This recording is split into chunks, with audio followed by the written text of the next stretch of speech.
The crowded street buzzed with life. But in the middle of it all, one moment would change everything.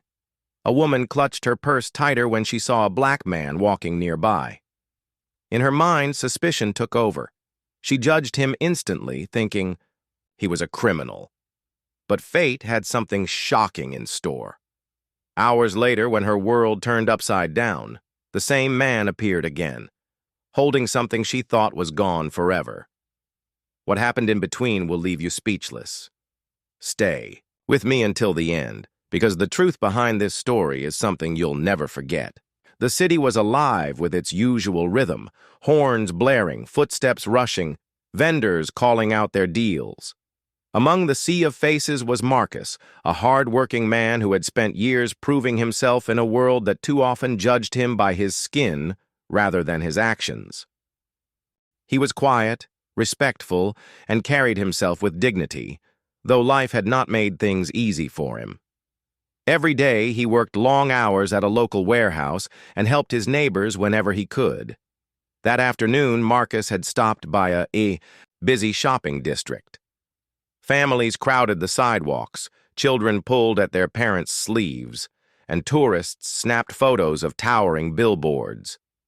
It was here that another story was unfolding, a woman named Claire, well-dressed, confident, but guarded.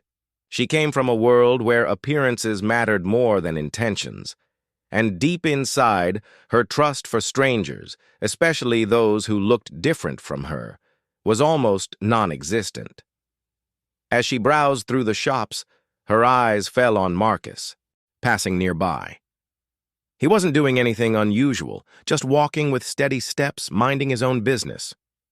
But in Claire's mind, a narrative had already formed. She tightened her grip on her purse, her heart racing with suspicion. To her, Marcus was not just another man. Her prejudice painted him as a threat. Claire moved quickly, avoiding his path. Her thoughts clouded with assumptions. Marcus noticed her discomfort, but said nothing. He was used to it. This wasn't the first time someone looked at him and saw danger instead of a human being.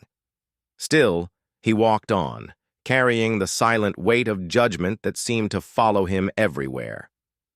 Neither of them knew then that within just a few hours, their lives would cross again in a way neither could have predicted. Marcus walked further down the street, trying to push aside the familiar sting of being judged. It wasn't new. People clutching their bags, locking their car doors, or crossing the street when they saw him coming. Over time, he had learned to live with it, but it didn't mean it hurt any less. He thought about his mother's words. Don't let their fear define you, Marcus. Let your actions speak louder. So, he kept moving, choosing to rise above the weight of prejudice. Claire, meanwhile, carried on with her shopping. She entered a cafe, placed her designer purse on the table, and scrolled through her phone, while waiting for her order. An hour later, Claire hurried out of the cafe, juggling shopping bags and her phone. In her rush, she didn't notice her wallet slipping out of her purse, landing unnoticed on the busy pavement. She hailed a cab and was gone before anyone could alert her. Moments later, Marcus, walking back from a nearby bookstore, spotted something on the ground. A wallet. Leather, expensive, stuffed with cards and cash. He picked it up and glanced around, trying to spot who it belonged to. Inside was a driver's license, and instantly he recognized the face. Claire.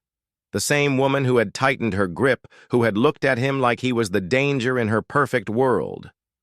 Marcus paused. A flood of emotions rushed through him, bitterness, frustration, the sting of being misjudged. He could easily walk away, leave the wallet behind, or even keep it. After all, hadn't she already decided who he was?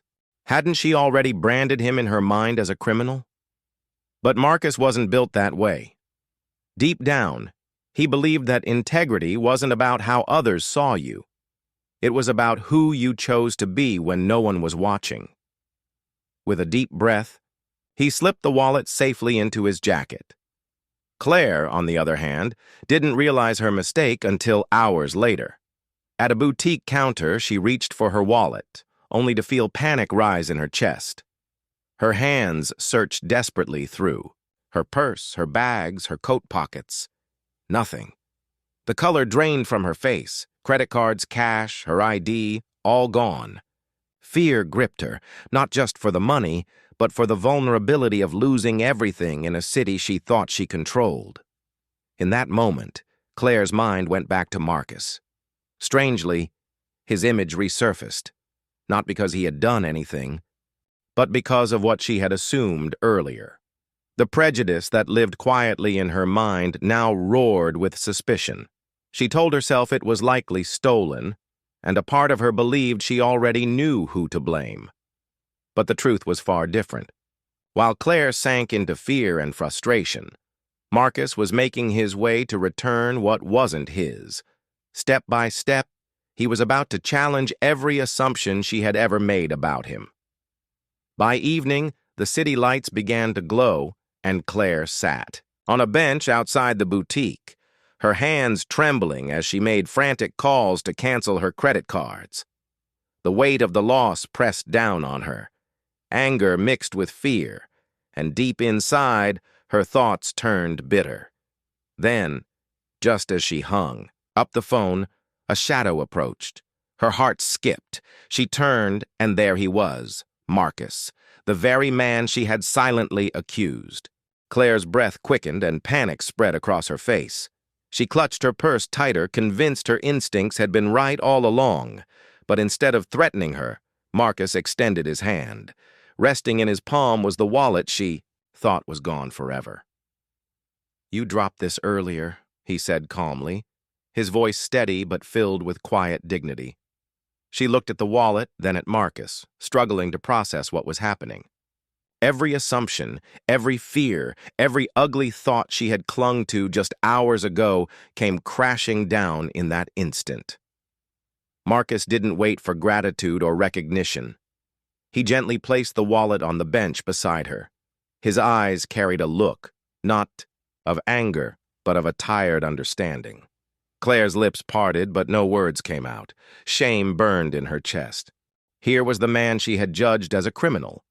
Yet he was the one who returned what she had lost. As Marcus turned to leave, the truth struck her harder than any insult ever could. The real thief was not the man standing before her. It was her, prejudice, stealing away her ability to see people for who they truly were. Claire sat frozen on the bench, the weight of the wallet in her lap heavier than anything she had ever carried. Around her, the city moved on. Cars honked, people laughed, shop doors swung open and shut. But inside, everything was silent. Her hands shook as she opened the wallet, confirming that nothing was missing. Not the cards, not the cash, not even the spare change. Marcus had returned it exactly as he found it. But what struck her most wasn't what he had done. It was what he hadn't do. He hadn't confronted her about her judgment. He hadn't demanded thanks. He hadn't asked for anything at all. He simply gave back what belonged to her and walked away, leaving her to face the truth she had been running from. Claire never forgot that day. It wasn't just about losing and finding a wallet. It was about losing and finding perspective. And as much as she wanted to go back and apologize, she knew some lessons are meant to sit heavy in silence. For those who hear this story, the message is clear. Prejudice blinds us to truth, but compassion reveals it. So, the next time your mind rushes to judgment, ask yourself, are you seeing the person or just the stereotype? Because sometimes, the very people we mistrust are the ones holding the proof that humanity is still alive. If you've experienced or witnessed the same, share your story in the comments, and don't forget to like, subscribe, and share this video so together we can spread the message further.